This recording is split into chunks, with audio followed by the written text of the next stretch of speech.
Hello, traders. FX Pep Collector here. Today is Wednesday, April 12th, and I'm going to be analyzing the US dollar yen starting on the monthly, working my way down to the 1 hour time frame.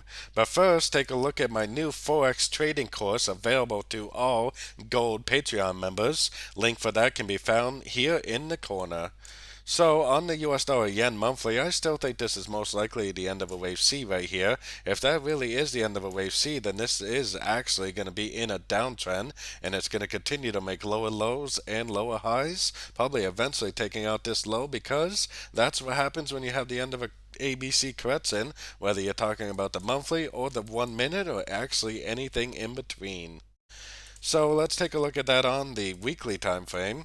On the weekly time frame is where you can actually see the lower lows, lower highs all the way down. I think there's a good chance it is a wave 1. I do believe that this move up may have already ended a correction right at the 38.2, probably the end of a wave 2. This move down may already be in a wave 3, and that move up may just be a correction to that wave 3, and eventually it's just going to keep on making lower lows, lower highs. So let's keep going down to the daily time frame. On the daily time frame, to me, it looks like it already made an ABC correction, and as I showed you on the weekly, it definitely did bounce off a Fibonacci level. This move down to me looks more like a trend than a correction, probably like a wave 1. I think there's a good chance this move up is a correction to this move down, like a wave 2. I think that it will bounce off a Fibonacci level and most likely continue the downtrend, probably part of a wave 3, probably a wave 3 of 3. So let's take it down to the 4 hour time frame. On the 4 hour time frame is where you can start to see this uptrend right here. Looks to me like a wave A.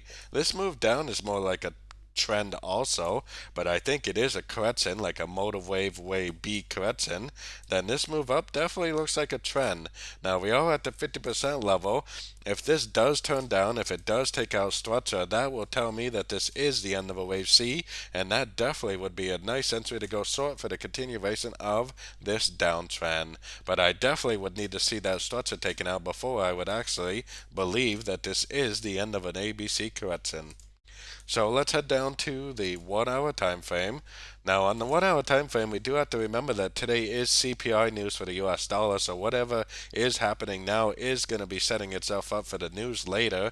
And I still think the most likely thing is this will make an impulsive move down. It will take out structure at the 50% level, proving that this trend is over. And if that trend is over, then I think it is a wave C, and I do believe that it will just keep on going down, just like what I was showing on the 4 hour time frame. So don't forget to join my free Discord channel. The link for that is on the screen and in the description. Thanks and happy trading.